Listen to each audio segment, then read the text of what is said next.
여러분, 기도 수없이 귀에 못이 박히도록 들었던 단어일 것입니다. 그런데 중요합니다. 많이 이야기된다는 것은 그만큼 중요하기 때문에 많이 언급하는 것일 겁니다. 어쩌다가 아니면 평생에 한 번 정도 들을까 말까 한 이야기는 그렇게 중요하지는 않을 거예요. 그런데 늘상 듣는 이야기는 그게 그만큼 중요하기 때문에 여기 가도 듣고 저기 가도 듣고 이 사람에게도 듣고 저 사람에게도 듣고 목사님에게도 듣고 또 같이 신앙생활하는 신앙 동료들에게도 듣고 늘 기도를 듣습니다. 왜? 기도가 그만큼 중요하다는 거예요. 기도는요, 위로부터 하나님의 능력이 오는 통로입니다. 기도를 통해 위로부터 오는 힘을 받지 못하면 우리는 주위로부터 오는 힘 앞에 굴복할 수밖에 없다. 같이 한번 읽어볼까요? 너무 뜻있는 이야기입니다. 기도를 통해 위로부터 오는 힘을 받지 못한다면 우리는 주위로부터 오는 힘에 굴복할 수밖에 없습니다. 첫 번째 여러분과 나누고 싶은 말씀이 있습니다. 기도는 신앙생활의 중요한 요소라는 사실입니다. 우리는 육신의 건강을 소중하게 생각합니다. 그래서 내 육신의 건강의 지표를 알 수 있는 여러 가지의 검사들이 있어요. 가장 기본적인 것은 우리의 혈액을 빼내가지고 하는 피 검사가 있습니다. 이 피 검사는요, 수백 가지를 검사할 수 있어요.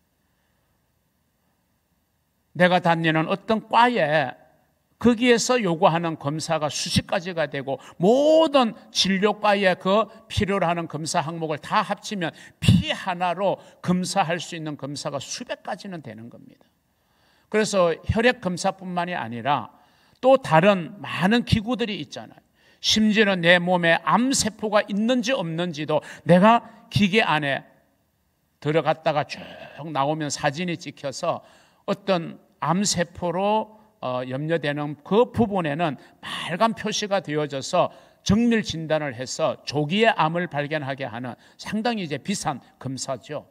그것뿐만 아니라 내 나이가 있는데 신체 측정을 통해서 내 신체의 나이가 내 나이보다 젊은 사람도 있고 지금 나이의 나이보다 훨씬 신체의 나이가 더한 사람도 있어요.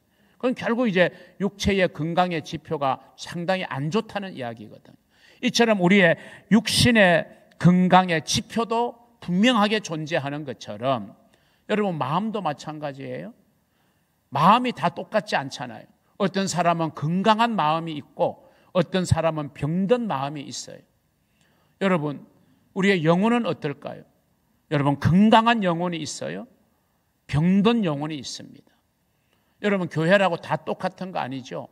건강한 교회가 있어요. 금년표가 좋은 성도, 건강한 교회. 이제 좋은 성도 시리즈를 마치면 곧 건강한 교회 시리즈를 통해서 우리가 건강한 교회를 생각해 보려고 합니다. 그러면 건강을 잃어버린 교회도 있어요. 뜨거운 교회가 있는가 하면 냉랭하고 식어버린 교회가 있다는 것이에요. 여러분, 우리 영적 건강의 지표를 우리는 무엇으로 측정할 수 있겠느냐라고 할 때 그 영적 건강의 지표를 측정하는 소중한 도구 가운데 하나가 저는 우리의 기도 생활이라고 저는 생각을 합니다. 각자의 기도의 생활을 점검해 보면 지금 내 신앙의 현 주소와 내 영적 건강의 지표를 어느 정도는 우리가 가늠할 수 있다는 것에는 우리 모두가 동의할 수밖에 없을 겁니다. 기도를 통해 주시는 하나님의 은혜, 기도를 통해서 위로부터 주어지는 능력, 이걸 우리는 맛보아야 우리의 영혼은 건강해집니다. 그래서 오늘 예수님은 뭐라 그랬어요? 간절하게 구하고 간절하게 찾고 간절하게 두드려야 된다, 이렇게 말하고 있어요. 여러분, 기독교에서 빼놓고 말할 수 없는 게 바로 기도라고 저는 생각합니다. 기독교. 그걸 이제 어디다 붙여놓았는데 바람이 세차게 불어서 기역자가 떨어져서 받침이 다 떨어져 나갔어요. 그러면 기독교가 뭐가 되죠? 기도교가 돼요. 여러분, 기독교는 기도교입니다. 기도해야 돼요. 기독교의 생명은 기도하는 데 있습니다. 말씀을 붙들고 기도해야 돼요. 그래야 여러분 우리가 참다운 기독교의 신앙을 우리는 가질 수가 있는 것입니다. 여러분 우리는 교회입니다. 이 교회 공동체, 이 교회에 붙여진 하나의 별명이 있어요. 그 별명을 누가 붙였느냐? 예수님이 붙였어요. 내 집은, 즉 내 교회는 만민이 기도하는 집이다. 이게 교회의 별칭이에요. 교회는 곧 기도하는 집이다. 그러면 기도하지 않는 교회가 참다운 교회일까요? 여러분 우리 성도 한 사람 한 사람을 일컬어 걸어다니는 교회, 움직이는 교회라고 말합니다. 여러분이 다 교회, 왜? 너희 안에 성령이 계시는 전인 줄을 알지 못하느냐. 여러분 한 사람 한 사람이 교회예요. 여러분이 걸어다니는 거예요. 그러니까 여러분이 걸어다니는 여러분의 삶의 현장이 교회를 빛나게 할 수도 있지만 교회에 대한 좋지 않는 감정을 사람들로 하여금 가지게 할 수도 있는 거예요. 아니 세상 사람들이 이 교회당 안에서 일어나는 일을 어떻게 알겠어요? 결국 걸어다니는 교회인 여러분 한 사람 한 사람의 삶의 모습이 결국에는 교회의 모습으로 세상 사람들에게 인식되어지는 거예요. 그러니까 기도하지 않는 교회가 진짜 교회일 수 없듯이 조금 비약해서 말한다면 기도하지 않는 성도가 어찌 진짜 성도라고 말할 수 있겠느냐? 제 이야기가 너무 비약이라고 생각되십니까? 여러분 교회는 만민이 기도하는 집입니다. 우리가 유일한 진리의 책으로 가지고 있는 성경책, 지금 우리는 공동체 성경 읽기를 통해서 오늘 마태복음 24장까지 여러분이 계속 읽어오고 있습니다. 자, 그 성경에 보면요, 기도하다, 간구하다, 부르짖다, 뭐 다 같은 다른 표현이지만 기도를 주제로 하는 표현이잖아요. 이런 표현이요, 무려 몇 번 이상이 있는지 아세요? 3,000번 이상이 있어요. 야, 놀라지 않는 게 기적이죠, 여러분.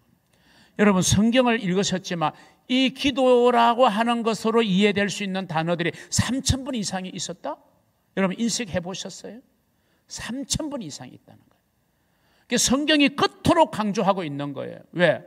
중요하니까 강조하고 있는 거예요. 기도해라, 부르짖어라, 간구해라. 여러분 성경은 기도에 관한 책이라고도 해도 과언이 아닐 것입니다. 여러분 이 세상에 존재했던 사람들 중에, 육신을 입은 사람들 중에 기도가 필요하지 않았던 단 한 사람이 있었다면 누구일까요? 예수님이세요. 인간의 몸을 입고 오신 예수님. 그분은 하나님이시니까 기도를 받으실 분이지 기도하실 분이 아니잖아요. 그런데 성경에 보면 예수님이 기도하셨어요. 왜? 우리에게 기도의 본을 보여주셨어요. 그런데 예수님은 어떻게 기도하셨어요? 어떤 때는 새벽 오히려 미명에 동이 트기 전에, 오늘로 말하면 우리가 새벽 기도를 했다는 거예요. 어떤 때는 예수님께서 밤을 지새워가며 기도하셨어요. 심야기도, 철야기도 하셨다는 거예요. 그리고 정말 절박한 십자가를 앞에 두고서는 땀방울이 핏방울이 되기까지 주님은 겟세마네 동산에서 진액을 짜내는 기도를 하셨어요. 기도하지 않아도 되는 하나님이신 예수님이 이렇게 기도하셨다면 되어야 마땅한 우리가 기도하지 않고 있는 이 아이러니한 모습을 우리는 어떻게 이해해야 하겠습니까? 우리가 구약에 가서 보면요, 참 인상 깊은 사건 하나를 만날 수 있어요. 그게 뭐냐? 야곱의 약복나루, 약복강에서의 사건입니다. 야곱은 먼 이제 타향에 가서 20년 이상을 생활하고 이제 가족을 이루고 그리고 많은 재산을 모으고 많은 종들을 거느리게 되어서 그 모든 것을 이제 이끌고 귀향길에 오르게 됩니다. 금이 한양하는 거죠. 그런데 이제 야복만 건너면 자기의 고향과 아주 가까워지는데 그에게 소식이 들려왔어요. 자기의 친형 에서가, 이제 에서와 야곱은 쌍둥이잖아요. 그래도 에서가 먼저 나왔으니까 형이죠. 에서가 자기의 군사 수백 명을 이끌고 지금 야곱이 오는 곳으로 오고 있다는 소식을 들었어요. 가슴이 철렁했습니다. 왜 그랬을까요? 20년의 전의 일이 기억난 거예요. 눈이 멀었던 아버지를 속였습니다. 그리고 장자에게 주어야 될 모든 축복을 야곱이 요리를 해가지고 장자인 양 몸에 털을 붙이고 어머니가 도와줬죠. 그래가지고 아버지의 축복을 마음껏 받았어요. 그런데 이제 형이 돌아왔어요. 알고 보니까 지금 야곱 동생이 이 일을 꾸몄거든요. 얼마나 화가 나겠어요.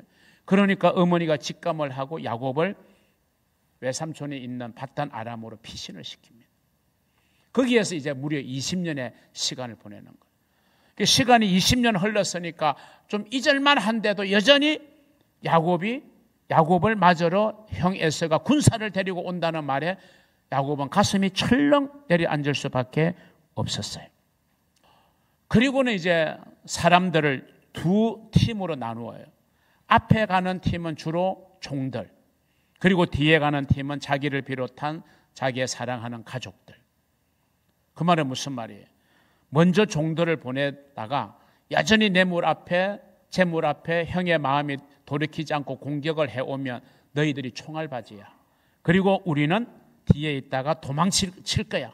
이런 다 인간적 계산을 하고 그렇게 치밀하게 계획을 짜 놓았지만 여전히 불안한 거예요. 그래서 이제 그 야복나루에서 밤을 새우게 되는데 그때 일어난 사건이 뭐냐? 하나님의 사자와 야곱의 씨름이 일어나요. 하나님이 이제 개입을 하시는 거예요. 그 사건에. 밤이 거의 새기까지 이제 하나님의 사자와 야곱이 씨름하는데 승부가 안 나는 거예요. 그러니까 이제 하나님이 그 사자를 통해서 야곱을 쳐버리는 거예요. 환도뼈를 쳐버려요. 이 환도뼈라는 것은 엉덩이 아래에 있는 그 뼈니까 그걸 치니까 이골이 되니까 제대로 걸을 수가 없는 거예요. 그럼 이제 야곱의 계획이 다 물거품이 되는 거예요. 1차, 2차도 안 통하면 자기들은 가족을 데리고 36개 주량량을 치겠다는 거 아니에요. 그런데 환도뼈가 위골됐으니 어찌 한발쪽인들 편하게 움직일 수 있겠어요. 그러니까 이제 야곱이 그제서 이제 급해진 거예요. 그러니까 하나님의 사자를 붙들고 가려고 하니까 못 가게 만들고 나로 축복하지 않으면 내가 가게 하지 않겠다. 간절하게 메어 달리는 거예요. 그게 이제 야복나루에서 밤을 지새우며 일어났던 한 사건입니다. 그런데 그 사건을 통해서 하나님은 야곱을 어떤 사람으로 변화시켰느냐? 지금까지는 인간의 수단과 방법만 동원해서 자기의 당면한 문제, 두려움의 문제를 해결해 보려고 했어요. 그런데 이제는 하나님을 의지하지 않으면, 하나님을 붙들지 않으면 다른 길이 없게 만들어버린 거예요. 그래서 야곱을 하나님만 의지하는 사람으로 변화시킨 것, 이것이 바로 약복강변의 그 사건의 의미인 것입니다. 그렇습니다. 나를 의지하는 게 아니라 인간의 수단과 방법을 의지하는 것이 아니라 하나님을 의지하고 사는 것, 이게 우리 인생의 진정한 복이라는 사실을 여러분 믿으시기를 주의 이름으로 축원합니다. 그래서 야곱은 그 두려움 앞에 이제는 두려움을 내려놓고 하나님 앞에 기도하게 되는 것입니다. 저와 여러분도 마찬가지로 우리를 두렵게 하는 여러 가지 두려움의 요소와 문제들 앞에서 우리는 야곱처럼 하나님과 씨름해야 됩니다. 하나님을 붙들어야 됩니다. 그래서 이 두려움을 기도의 에너지로 바꿀 수 있어야 되는 거예요. 우리가 즐겨 부르는 찬송가 370장 2절의 가사는 이렇습니다. 그 두려움이 변하여 내 기도가 되었고 형 에서의 복수가 두려워서 떨며 밤을 지새웠던 야곱, 그 두려움이 변하여 나의 기도가 되었고 내 인생을 돌아보니까 전날에 한숨이 있는데 그 한숨이 노래가 되었네, 찬송이 되었다는 거예요. 찬송은 곡조 붙은 기도입니다. 그래서 주님을 찬송하면서 할렐루야 할렐루야, 내 앞길이 비록 멀고 험해도 나 주님만 따라가리. 할렐루야. 두려움과 문제가 기도로 전환될 때 우리는 야곱이 만난 그 하나님, 그 하나님을 저와 여러분 나의 하나님으로 만나게 될 줄로 믿습니다. 사랑하는 성도 여러분이 그런 기도의 주인공들이 되시기를 주님의 이름으로 축원합니다. 두 번째 생각할 것은요, 이렇게 중요한 기도, 그런데 두 가지의 요소가 꼭 필요합니다. 노력과 인내. 노력과 인내로 기도해야 된다는 것입니다. 예수님께서 우리에게 구하라. 그러면 너희에게 주실 것이요. 여기서 끝났으면 얼마나 좋아요. 구하면 주시니까 편하잖아요. 편하잖아요. 그냥 무슨 문제가 있을 때 하나님 앞에 엎드려 구하면 하나님이 주시니까 편하잖아요.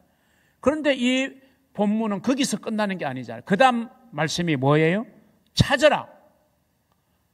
구하라. 그러면 주실 것이고, 찾아라. 그러면 찾아낼 것이다. 찾아내는 건 누가 내는 거예요? 내가 내는 거예요.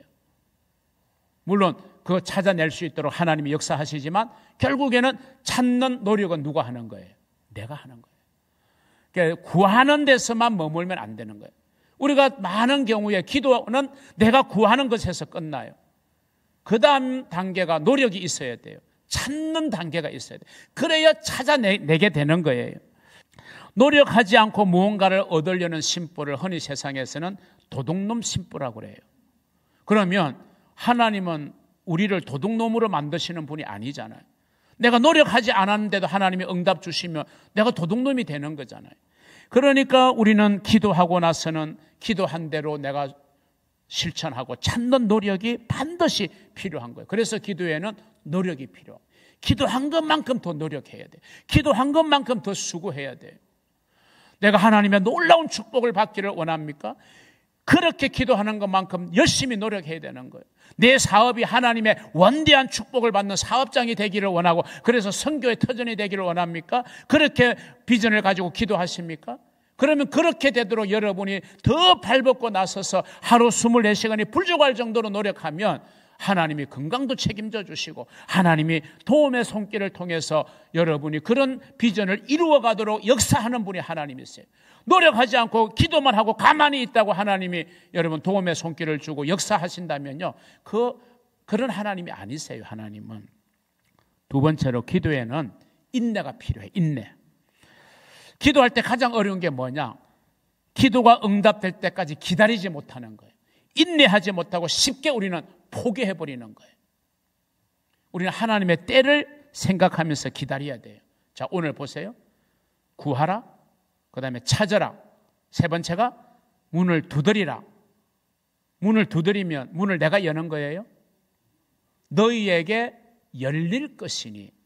능동태가 아니라 수동태입니다. 문 안에서 문을 열어주는 거지 내가 여는 게 아니에요. 그렇죠? 안 열어주는데 내가 열면 내가 강도가 되는 거죠. 문을 딸고 들어가든지, 열쇠 아저씨를 불러가지고 그걸 어떻게 하든지, 아니면 내가 기술을 배워서 따고 들어가면 그는 강도고 도둑이지, 문은 안에서 열어주는 거예요. 여러분, 응답의 문은 누구에게 있어요? 하나님에게 있어요. 그러니까 하나님이 열어주실 때까지 우리는 두드리는 겁니다. 그러니까 인내가 필요한 거예요. 너희가 기도할 때 인내해야 된다. 성경은 그렇게 말하고 있습니다. 우리는 인생을 살면서 많은 질문을 던지고 삽니다. 그런데 그 질문에 하나님이 당장 답을 주시지를 않아요. 우리에게 인내를 요청하는 겁니다. 그래서 우리가 당장의 답이 없을지라도 우리는 성실히 내가 해야 할 일을 열심히 감당하면서 하나님의 때를 잠잠히 기다릴 때, 왜 내게 이런 일이 일어나지? 왜 내가 이런 시련을 당해야지라고 하는 우리 인생의 물음표가 있어요. 이 물음표가 이것이 하나님의 뜻이었구나 하고 깨닫게 되는 느낌표가 되는 순간이 있을 거예요. 이 물음표가 느낌표가 되는 그때까지 우리는 참고 기다리는 거예요. 시편 40편 1절은 이렇게 말합니다. 내가 여호와를 기다리고 기다렸더니 귀를 기울이사 나의 부르짖음을 들으셨도다. 아멘. 자, 이어서 셋째 마지막. 여러분, 하나님께서는 좋은 것으로 응답해 주신다라고 하는 것입니다. 하나님께서는 우리 인간을 창조하셨잖아요. 남자도 창조했고 여자도 창조했어요. 근데 가만히 남자와 여자를 비교해 보면 남자보다는 여자가 훨씬 더 정교하게 만들어진 것 같아요. 뭐 신체 구조도 그러고 정신 구조도 그러고 모든 것에 여자의 창조가 남자보다는 훨씬 더 정교해요. 그런데 그렇게 정교하게 만들었던 여자분이 엄마가 되기만 하면 아주 단순해져요. 이건 절대로 여자를 비하하는 성희론적 발언이 아니고 잘 이해를 하세요. 아주 단순해져요. 뭐에 대해서? 자식에 대해서. 아버지는 그런 마음이 가지기가 쉽지 않아요. 그런데 엄마는 자식에 대해서 너무 쉽게 너무 심하게 말하면 맹목적으로 자식을 위해서 헌신하고 봉사해요. 사랑해요. 그리고 자식에 대해서 기대해요. 나중에 보면 배신당할 수도 있는데 그거 염려하지 않아요. 엄마는 그냥 자식이기 때문에 엄마는 맹목적으로 사랑하고 희생하고 헌신하고 기대하는 거예요. 그리고 자녀들을 바르게 키우고 그리고 흔들리는 가정을 지켜온 위대한 능력, 이게 저는 단순해진 모성애라고 생각을 합니다. 그러니까 여자분들은 대단한 분이에요. 그렇죠? 대단한 분이에요. 엄마는 자식에 대해서 희망의 끈을 놓지 않아요. 엄마는 자식에 대해서 기도의 끈을 놓지 않아요. 어거스틴에게 희망과 기도의 끈을 놓지 않았던 모니카, 그 방탕한 길로 계속 접어들었던 어거스틴이 어느 한순간에 불현듯 회심해서 중세기의 성자가 되었잖아요. 그를 지도했던 암브로시우스 주교가 유명한 말을 교회사에 남겼습니다. 기도의 자식은 결코 망하는 법이 없다. 어거스틴에 대해서 희망의 끈, 기도의 끈을 놓지 않았던 그 어머니의 단순한 모성애가 어거스틴을 어거스틴으로 만든 거예요. 여러분에게 이런 은혜가 있기를 주의 이름으로 축원합니다. 우리 하나님의 사랑이 그와 같습니다. 그 어머니의 숭고한 사랑을 더 넘어서는 위대한 사랑이 우리 하나님의 사랑이세요. 하나님은 전지전능하시기에 우리의 기도를 들으시고 가장 좋은 것으로 우리에게 주신다라고 오늘 주님은 말씀하시잖아요. 11절에 볼까요? 너희가 악한 자라도 좋은 것으로 자식에게 줄 줄 알거든 하물며 하늘에 계신 너희 아버지께서 구하는 자에게 좋은 것으로 주시지 않겠느냐. 하나님은 구하는 자에게 좋은 것을 주실 준비를, 만반의 준비를 하고 계시는 하나님. 이 내용을 누가복음에서는 이렇게 기록하고 있어요. 누가복음 11장 13절. 너희가 악할지라도 좋은 것을 자식에게 줄 줄 알거든 하물며 하늘에 너희 하늘 아버지께서 구하는 자에게 성령을 주시지 않겠느냐. 마태복음의 좋은 것이 누가복음의 기록에는 무엇으로 표현돼요? 성령이에요. 그러면 성령은 좋은 거죠? 우리 그리스도인들이 성령을 받아요. 이 성령은 그냥 주어지는 게 아니에요. 기도할 때 우리는 성령의 충만을 받게 되는 거예요. 기도는 성령이 우리에게 오는 도화선과 같은 역할을 하는 겁니다. 오순절 마가의 다락방에서 성령의 권능이 임하기까지 주님의 제자들이 오로지 했던 일은 뭐냐? 기도하는 일에 힘을 썼던 일입니다. 기도를 통해서 성령의 불이 마가의 다락방에 임했을 때 그 마가의 다락방은 두려움에 휩싸였던 제자들의 은신처가 아니라 변하여 세상을 뒤흔드는 영적 화약고 영적 진원지가 되었다고 하는 사실을 믿으시기를 바랍니다. 사랑하는 성도 여러분, 기도는 우리가 신앙생활을 올바르게 하도록 만들어주는 중요한 요소임을 여러분 기억하고 확신하시기를 바랍니다. 이러한 기도에는 우리의 노력, 우리의 인내가 뒤따라야 된다는 사실 또한 여러분 기억하시고, 기도를 통해서 여러분의 심령에 성령의 권능이 임하고 여러분의 가정에 성령의 불이 임하고 우리 교회 공동체 아래 성령의 불이 임해서 우리들이 변화되어지고 변화되어진 우리를 통해서 바뀌는 역사가 일어나고 하나님의 뜻을 이루게 되는 영적 진원지가 바로 기도하는 곳이 되어지기를 주의 이름으로 축원합니다. 기도하는 삶을 살아가는 성도가 좋은 성도가 될 수 있습니다.